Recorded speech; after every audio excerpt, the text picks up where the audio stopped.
How's Gloria feeling? She's getting better every day. All right, good.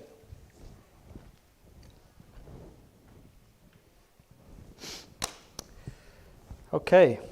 Last week we began 1 Timothy 3 looking at the qualifications of elders.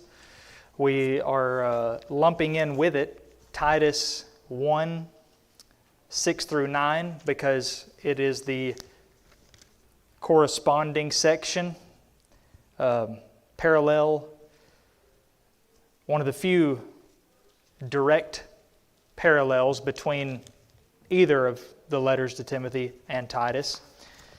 So whenever we get to Titus, obviously we'll be able to skip this portion of chapter 1 because we're going to go ahead and include it here. Most of them kind of, or maybe not most of them, there is quite a bit of crossover. I gave you a little chart that is somewhat useful maybe, even though it should be more or less very similar to what is on the screen. There may be a couple of differences. But as we pointed out last week, there are about 32 qualifications. I say about because depending on your translation, it might vary a little bit whether or not there are repeats or overlap. 20 of which are clearly distinct, or about 20, between 1 Timothy 3 and Titus 1. 12 of them are positive and 8 negative in the clearly distinct or thereabout. And I've got those, should be 12. 12 in blue and 8 in red. These are what I characterized as pre-qualifications for elders. So Paul went around every church that he established, or congregation rather, he appointed elders, which is the same as bishops. And I don't think we have to go through all that again. Bishops, overseer, elder, pastor, shepherd, I think are the 5 English terms that all refer to the same person or role. So every bishop is an elder, and every elder is a pastor, and every pastor is an overseer, and every overseer is a shepherd. They're all the same thing. 3 different Greek terms, about 5 different English terms translated by those 3 Greek terms. And that's the office, the shepherds. We usually call them elders. And I don't know if we really got into it, but the word elder in English, and I guess its Greek counterpart, tends to have reference to age. But I would argue that is not necessarily a part of these qualifications. Age, Paul doesn't give any indication of age whatsoever, except for the closest he gets is the implication of age by being married with children, and the possibility of age with not being a recent convert. So besides those 2 things, he doesn't really get into age at all. Yeah, and we'll get into that whenever we get to, I believe that's the one. I'm not sure, to be honest. If there's a general specification, I've never heard a numerical value, but I'll be interested in looking into that and seeing. Maybe that was the general age range that they considered, 35 to 55. So even by our cultural standards, 35 would not be typically what some people would consider an elder, in as far as age goes. But like I said, Paul doesn't really specify.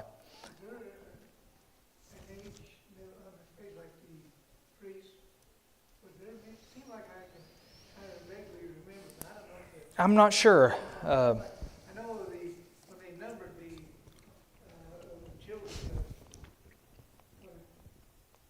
20 or Yeah, there was a age for fighting age, but or a range for fighting age, but I'm not sure as far as the priesthood was concerned. I'd have to go back and double check if they attached a number to that. So we got through only verse 1 and 2 last week. And not that that's, it's not much, but there is quite a bit there because of all the qualifications. I did have the verses. I think on the handout, on the chart on your paper, are there verse references next to them or under them? I took them off of the slide because I was having trouble fitting it all on one page here. So the only way I could do that and the text be a decent size was to get rid of the scriptures. So for the scripture references, you can see the paper. Yes, sir. I was thinking reading on the website where Bill Watkins is at.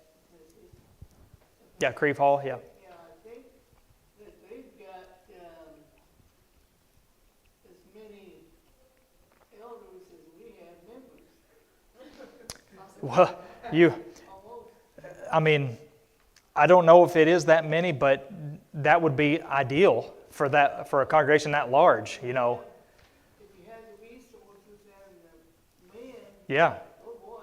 I guess there is such a thing as too many, but, whenever you got 1,000 members, the more the better. A congregation of, upwards of 1,000 members having, 10 elders. Okay, so 10 elders for 1,000 members, that's 100 members per elder, right? So that's rough, So, obviously it doesn't work like that, but mathematically, Yeah, they probably got a lot of deacons. Yes, sir. Donovan, yeah, go ahead. How recent is a recent convert? Good question. About that, or is it just by whatever the decision is? That would be, we kind of alluded to it very quickly last week because we didn't get there yet, but recent is obviously a relative term. So it's like, I think it would just have to, since he doesn't give any sort of value to that, like a year, is that enough? Or 2 years? What are we talking here? I think it would just maybe be a person by person basis, Yeah, attitude, knowledge. Of course, not to the extent, like I said, well, for normal recent converts, I know this would be the case, but I know this brother and he would never become puffed up. Well, Paul said, it says very, very plainly that he cannot be a novice or a recent convert. So I think it would, the congregation, if the congregation, the consensus is he's too new, then the best thing for the sake of unity would be to, just put it on hold, put that man on hold until later. It would probably be rare for a super recent convert to want to take on that responsibility. Yeah. I think I'd err on more than 3 years for sure. Yeah. You need some time to grow as a Christian in general before, it's also better for that brother to not throw him into, how can we expect him to have a full comprehension and understanding of what it means to be an elder whenever he may not have even had time to grasp, growing as a Christian. So, yeah. Dean, do you have something else? It needs to be mature, that part, some of the things that, so some of the congregations here, a lot of them have a lot of problems. Yeah. And you have to be mature enough to be able to, decipher right from wrong Mm-hmm. and help them out. So he's got to be, like I say, a mature individual that is capable of, and he's got to be able to teach. Yeah. If he can teach somebody, then he can qualify. Yeah. See, we have to remember most of these qualifications are Christian traits, for lack of a better term. So it may take time for a new Christian to understand how this whole thing works, And so if he becomes, one of the shepherds or overseers, recently after becoming a Christian, he may not handle the brethren in the most ideal way, or he may not understand, when, from a spiritual perspective, when to assert some authority, when not to, or what kind of authority he has, or So there are plenty of reasons why there is wisdom behind what Paul says there. Yeah. Well, too, just because a number of years, like say you've been in church, or a member of church, say for 10, 15 years, but we know that Paul wrote to the church at Corinth that they needed to be fed milk instead of Yeah. meat. So there's some individuals that even though they've been in for a congregation for a while, Yeah. they're still what we call babes in Christ, Mm-hmm. and they haven't matured. That's what Paul's saying. There's some of them, they should have been matured by now, Yeah. so they could eat the meat, but they weren't. Yeah, it doesn't always work the other way around. Yeah. So it's better for him to not be a recent convert, but at the same time, it doesn't always work the other way around. So just because a man may have been, and that's where all these other qualifications come in. So Paul could have just, if he wanted it to be up to himself or whatever, could have just said he just needs to be a Christian for at least 5 years, and that's it. And that could have been all of it. And assuming that somebody who's been a Christian for at least 5 years is going to fit all these other things. But we know that's not always the case. So anyway, I dealt with the first one in verse 3 last week, so we didn't have to. I do want to make one more observation here, not to get back into it. But I talked about how Greek scholars have suggested that word by the first century, that the concept of drunkenness had virtually faded from that word. At the same time, let's just say for the sake of argument that the other translations are correct, where it says, and it's the one I put on the screen, I think your paper says the other, not given to wine, okay?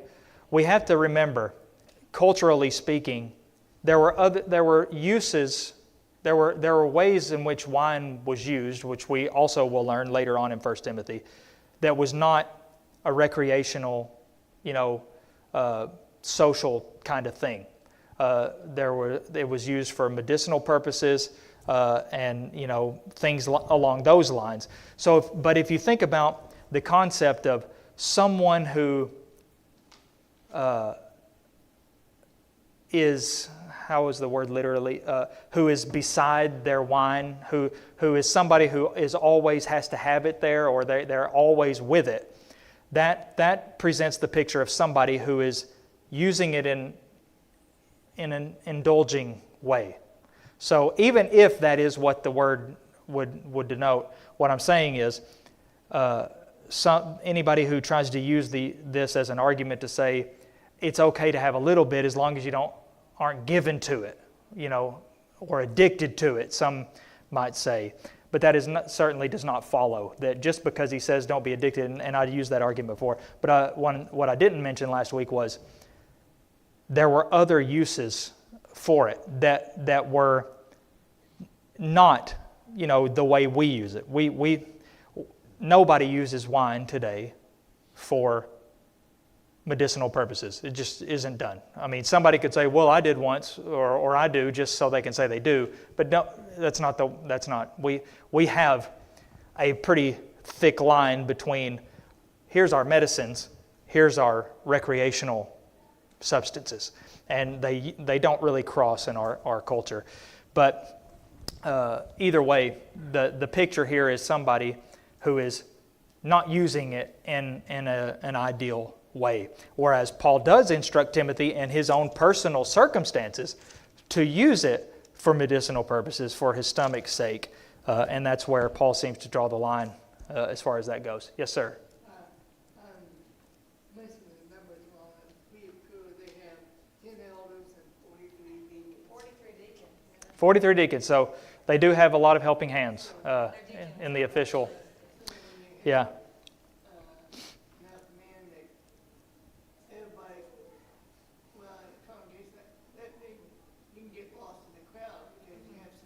Yeah. And some Yeah. won't go to a place like that. Oh, wait, like that. I don't have to do anything because you got way too many in there. Definitely. Like with us, small number, use them to buy whatever they want to do, pray, Mhm. ask them, whatever, you know. Yep.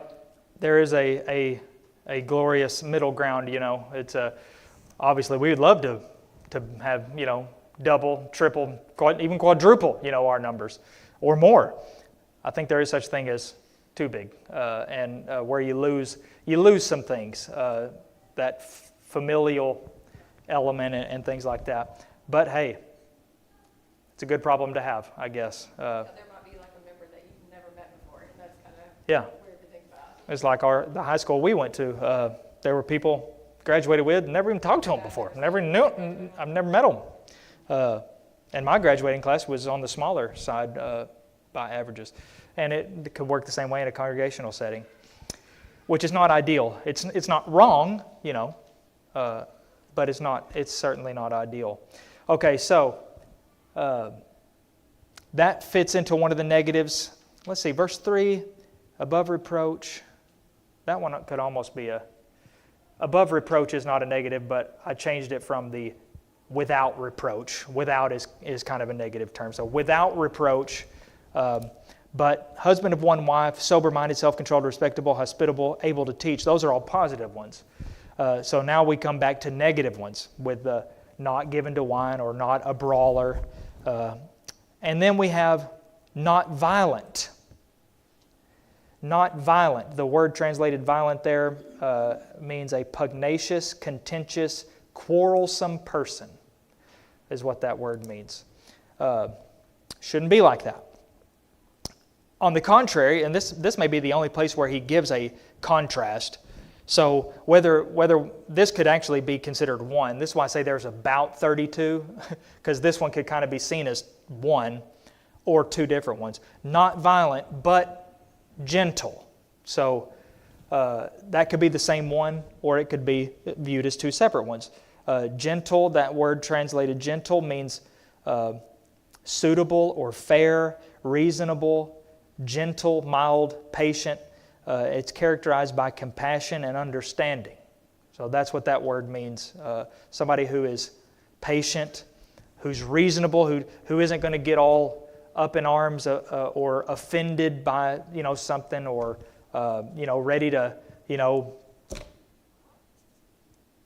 attack somebody if a member does something or slips up or something like that, etc. Dean, did you have something? Well, too, the thing is,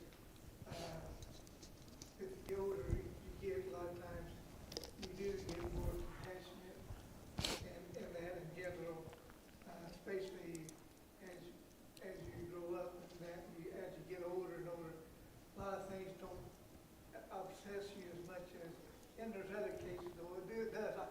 Yeah. So where the thing is, as you grow, you start to understand a lot of the things more and more. And when you was first growing up, you become quick. You lose your temper a lot faster Yeah. then than you do as you get older. And you just may generally deal with things differently or in a way that you wouldn't now, or for instance, like years ago. Even I, in my small, short time so far, and all the growth I have to do still, did some things, handled some things in a way that I wouldn't now. But at the time, I felt it was totally justified. Like this, we're talking about matters of right and wrong here, and so this route is totally good and right. I wouldn't do it now. Even if I was right, that doesn't mean that every means is the end is right, but that doesn't mean that the means that a person might take to get there is right. So that, experience and growth is what gets you there, It may take a lot of time. It may take somebody not so much time. It may take somebody else a lot more time, but it's the getting there that ultimately. But again, we're talking about men who are going to be considered for the eldership, not you have to be kicked out of the congregation if you're not meeting these. But does that mean that a man should be considered to be appointed for the oversight? Yeah, Dean. I've known of individuals that they get along just about anybody. They Yeah. have the ability, I don't know what you would call it, a knack or something like that, and a lot of people like them. And there's other people that are, they're Christians and some individuals that, no matter what, I know there's two brothers that were preachers, and they both could say the same thing, but one of them, when he would say it, it offended a lot of people because how he said it. Yeah. And that's just it. So, the people that seem like they get along, they can be able to settle disagreements.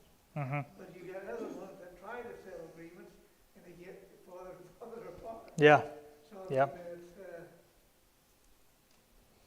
it's It's almost like in the genetics for some people. Yeah, but not that it can't be outgrown, because I'm a firm believer that anybody can change. But in that case, they're both Christian, but one is just better suited to the eldership than the other, Yeah, just and by how people perceive them. and there may be every elder in a group of elders might fit that, but one of them might be better at that. It's not that we're not playing the game of this one has this and this one has this and this one has this, so the eldership together fits all these. No, each and every one must fit each and every one of these, but that doesn't mean that one might be better at this particular area than another, and so maybe it'd be better for him to deal with or take the lead in dealing with maybe a certain issue.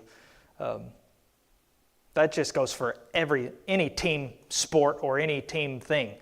One that's best at one aspect should be considered for that. The next one kind of overlaps where with the previous two, really, but especially, previous three, but especially the previous two, not violent but gentle, not quarrelsome. Now that word is a Greek word that transliterated is amachos. Or if you just take off the A, and the S, macho. Macho. When you put A in front of it, what does it do when you put an A in front of it? What's a theist? Like theist. Yeah, anti. So a theist is, has to do with God. Atheist is no God. So a macho would be not macho. And this is just using an English illustration here.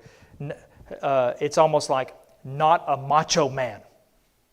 Anybody know Macho Man Randy Savage? He was my favorite wrestler when I was growing up. Probably not best for the eldership. I don't know how he lived as long as he did, as macho as he was. But somebody who's not contentious. So you could see how that sort of fits in, overlap with some of these others as far as, the way we would describe them. Wayne Jackson wrote about, true story, I believe him anyway, I don't think he would make it up, an angry elder who once challenged a member to a fight in a church parking lot. Can you imagine? A fist fight. Probably not best, probably not ideal. But anyway, so not given to wine or not a brawler, not violent but gentle, not quarrelsome, and not a lover of money. This one sort of takes a little turn, doesn't it? Especially based on this verse anyway, the ones that are sort of grouped together in this verse. What would be some issues, potential issues, for if an elder or a brother who might be considered for the eldership being a lover of money? Judas? Okay, Judas. Not greedy. Yours might say not greedy. To me, not loving money, not being a lover of money, it sounds a little stronger than not greedy. What are some things that might happen, or what are some things that a person who loves money might be tempted to do? Mess church work. Okay. Yeah, I didn't even think of that. Yeah, that is a good point. I was thinking what Judas did, like skim some money. Okay, skim some money. If the elders, yeah. Scratch my back, I'll scratch yours. Yeah, there's another one. Bribes. So we got maybe misplacing priorities in their own lives, like Richard said. Maybe assuming the elders are going to be in total control over the church finances, which is usually the case. I think it's if you have the resources, the human resources, a deacon being in charge of that is even better for the eldership, because then they don't have to worry about that. But whoever's in charge could easily, skim some, like Judas, bribe, that kind of thing. Or, even to the extent of making decisions in a congregational sense in the interest of money. Like, maybe we have some members who give a lot, and the elders know that because they see, I don't know how much anybody gives, but the person who counts the money would, if they write a check anyway, that is. What if we have some members who give a lot? We want to make sure we don't do anything to offend them. But what if they're in sin in some kind of way? And that gets to the point where that elder might be like putting a leash on the preacher in a way, like, you can't preach on this something. I know, I see. I know. She keeps gesturing. I'll be just one second. Yeah, can't preach against something that might offend them because we can't afford for them to be offended and leave because they give so much money. See, that's not right. If something needs to be preached on, it needs to be preached on. But I've heard of examples of people, their mindset is, we can't lose them because of their money. That's a bad priority to have. Okay, Donovan, sorry. Okay, no, Donovan, here, wait. I made Donovan wait for a long time, so his arm's circulation's cut off, so. So if you were to do any of those things, you'd be putting money before God. Would that not make you an idolater? In a way, yeah. Yep. That would certainly be, as far as I'm concerned, that would fit the definition of idolatry. Yeah. Yeah, Wes? Yeah. Even, behind closed doors, maybe. If there was some way that elder could give, a member special, I don't know, treatment or something, then yeah, that could be like,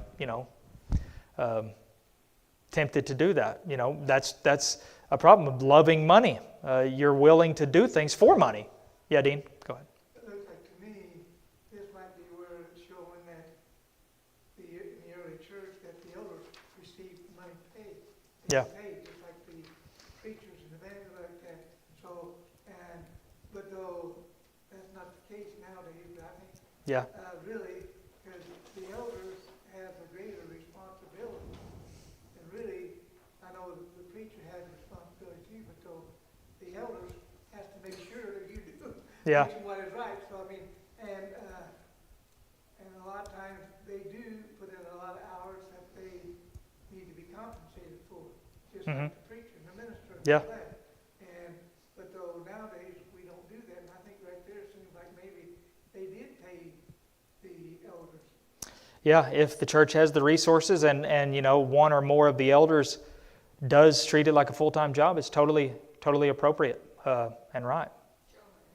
Yeah, Joe just appears out of nowhere with her hand up. Well, doesn't the Lord teach that the love of money is the root of all evil?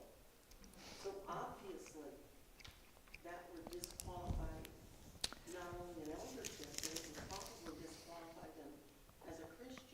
Yeah, that's Paul. I think it's in this letter. In chapter 6, the love of money is a root of all kinds of evils. So, loving money is sort of an avenue to do all kinds of avoidable temptations. We'll say, yeah, David. I was wondering, is Simon Peter the only apostle that was an elder? As far as we know, he says so. So that's the thing is, John doesn't seem to have been, and Paul we know wasn't married, and as far as we know, he never got married. And he's a perfect example how through getting older, I'm assuming he was able to grow into these qualities, because we know he didn't always have. Oh, Peter. Yeah. Yeah. He wasn't always self-controlled and, such as that. He definitely, we can see his character arc through the narrative there. Yep. So, somebody who's, and you have to judge. How can you judge if somebody is a lover? See, you can see where this is it could be very touchy for someone, for a congregation who may be, but there will be signs. Jesus said, he may have been talking about teachers, but it's true of everybody. You'll know them by their fruits. And there will be signs of somebody who fits that. But if a man has a money weakness or seems to have a money weakness, at the very least, it would be good for the current elders, if the congregation has any, to sit down with that man and talk with him, because even if there aren't visible fruits, it'll come out. It'll come out. Yes, Joe? Well, see, that particular thing answers the next one. Why they can't be a recent convert. You can't know their fruits until you've observed them for a while. And then once you know the characteristics of the person, their knowledge of the scriptures, but that takes time. Yeah. So if they're a recent convert, you can't determine all the other qualifications. Yeah, it's very good that Paul, by inspiration, of course, put that one in there, because it takes care of a lot of this touchiness. If he's a recent convert, that's a no-go already. So it takes care of any over-evaluation and human judgment. The only human judgment in that one is, well, what do we define as a recent convert? Which, like I said, when we get there, maybe we can touch on that a little more. All right, the next one, verse 4, is another positive. He must manage his own household well. This is the longest one, by the way, as far as word count.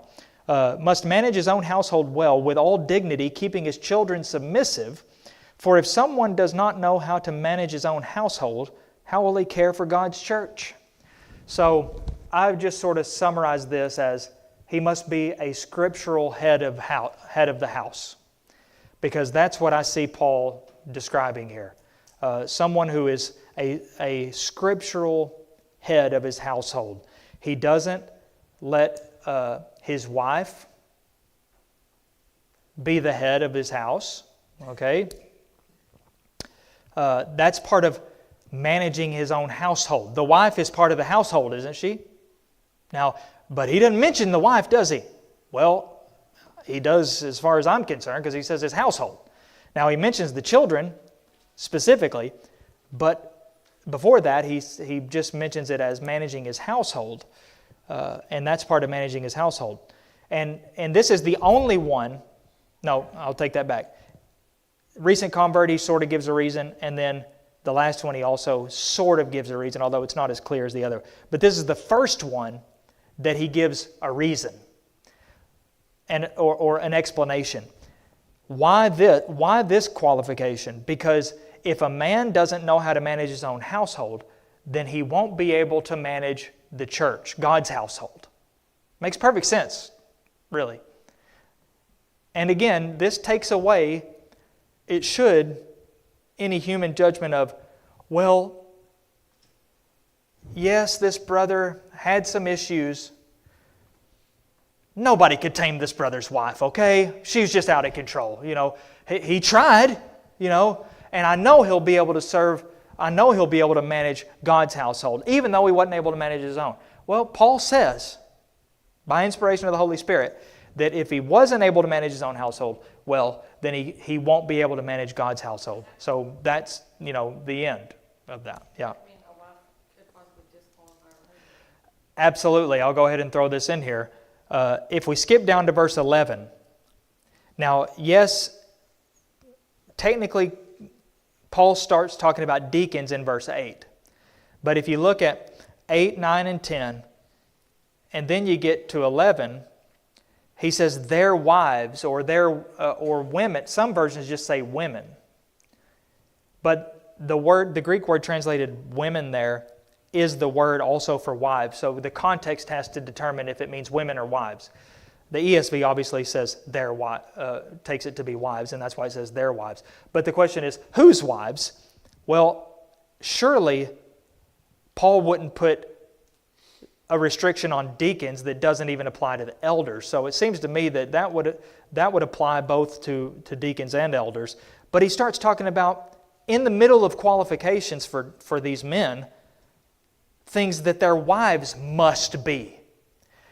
But even before that, when you're talking about a man managing his own household, the wife is part of the household, then absolutely a man's wife can disqualify him from being an elder. Period. There are some things that his wife must be. And you know what? If a man lets his wife control him, according to her own will, then guess what? You install that man as an elder, you've just installed his wife as an elder. And I bet there are some of our Christian brothers or sisters who have lived in a congregation where they had an elder's wife as an elder. Now, not officially, but if she's whispering to him and trying to guide him and control him, with all due respect, an elder's wife doesn't need to and probably shouldn't know every single little thing that the eldership is dealing with. She doesn't have to know all of that stuff. Just like we don't necessarily aren't going to know about all the stuff that if they have a meeting and are with some people in more private, and that sort of creates potential problems in that respect too, of getting the wife involved, and then she is, influencing him to deal with it in a certain way. It's just not good. Not a good situation. So yes, a man's wife and children can potentially disqualify him from being an elder. He is supposed to be the head of the household. And I think this is the implications here that I just pointed out, overlooked big time by most people. They would never even think that was such a thing, that there could be such a thing as, you mean his wife could disqualify him? Well, with the managing your household, it's not really his wife is disqualifying him necessarily, it's him. Because he would then be the one who is allowing that dynamic to be, and therefore he's disqualified himself. Yeah, Dean? I just thought I would say that a man was running a business and all of a sudden it fails. Would that kind of disqualify him as an elder because of that? I don't think so. He couldn't run his business. Now, of course, the thing is, there's a lot of things that are involved in that running your business. Yeah. That's the difference. Yeah, plenty of variables that could not necessarily translate to an eldership, I think. So it could have been any number of things. So I don't think now it may be that the same kinds of traits that led him to his business to fail may be personal traits, and therefore it could translate, but I don't think necessarily. Yeah. Well, like, a few years ago, COVID-19, of course, that wiped out a lot of Yeah. businesses. Yeah. So that's a good point. And, Yeah. the people that were running, it didn't, it wasn't their fault that the government shut the businesses down. Yeah. That's it, the government did it. So, I mean, you can't, Yep. And, in that same way, going back to the managing your household, a man's wife could have run out on him and with another man, and later in life he scripturally marries again. As far as I'm concerned, that man is still the husband of one wife because he's scripturally married to a woman who's scripturally eligible to be married, and to one woman.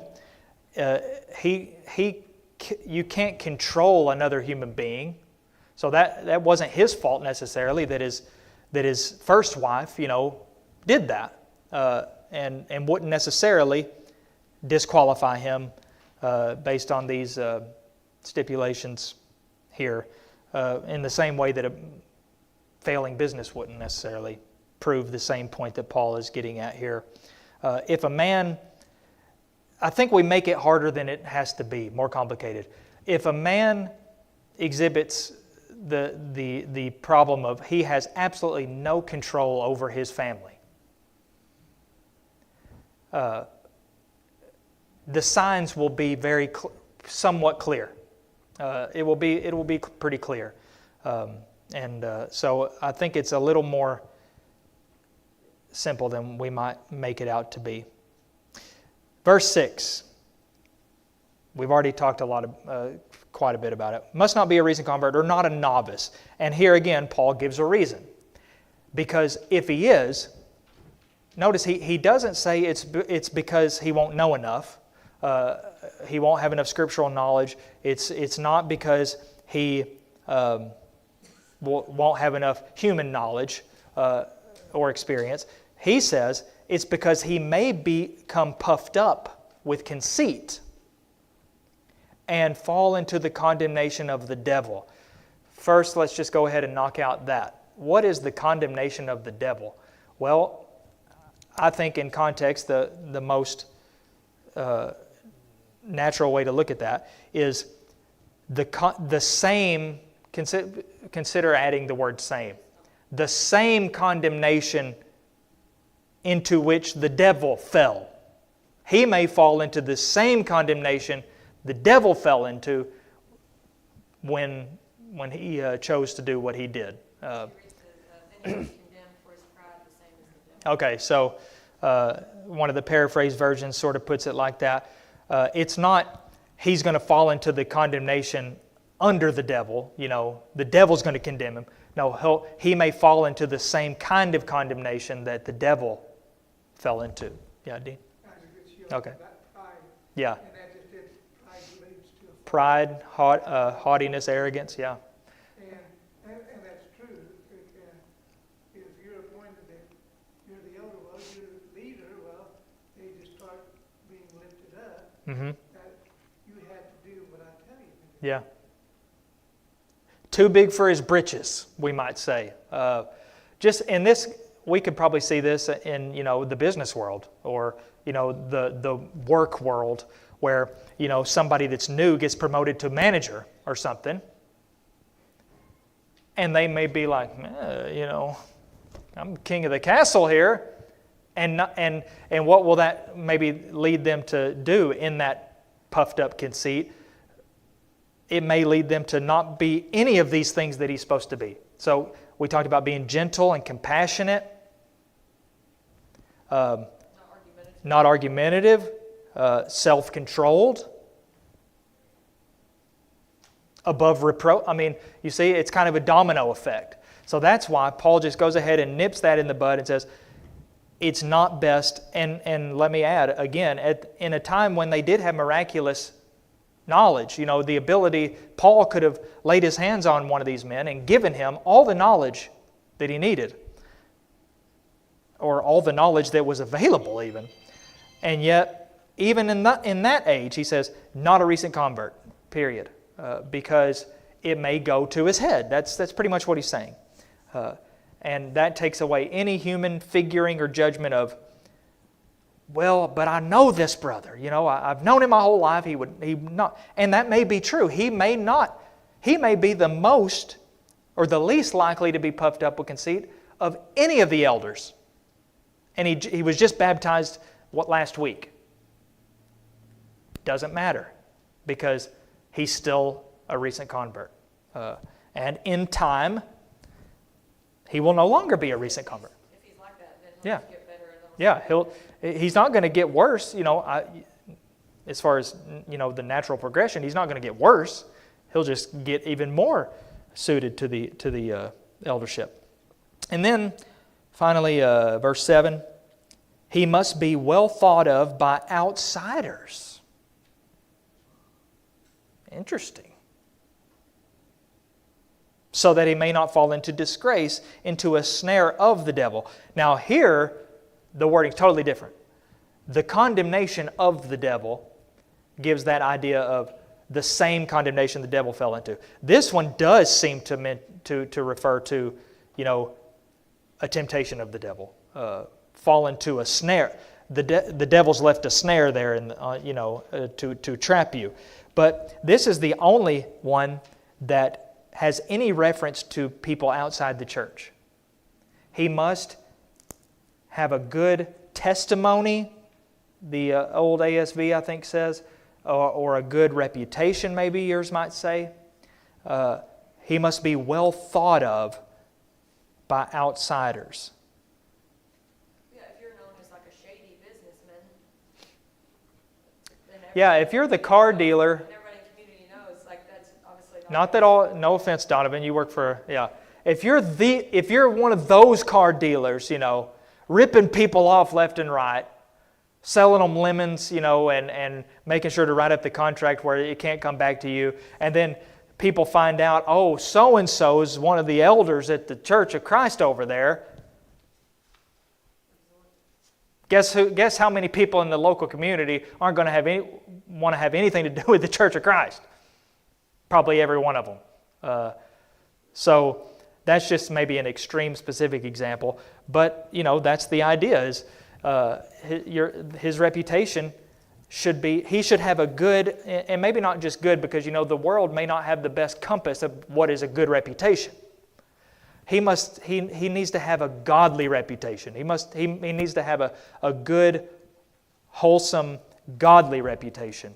Not just good in the eyes of the world. That's not what he means. He doesn't mean make sure that the world thinks you're good by their standards. No, the world, those outside, needs to see him as a good, godly man. Christian man, we might say today, even though the Scriptures never use the word Christian as an adjective, by the way. We do. The Scriptures don't, but we know what it means if somebody does use it as an adjective. Wayne Jackson said, it's imperative that men of pristine character, against whom not even the heathen can find an indictable flaw, are selected for the eldership. So it kind of comes full circle, because he started with, he must be above reproach, and then comes all the way back to, even by outsiders. So most of these pertain to the inner man and the, especially among the brethren. But that doesn't mean that the view of outsiders isn't important, because it is. In the big picture, we are ultimately going to be trying to hopefully influence those outside of Christ to be led to Christ.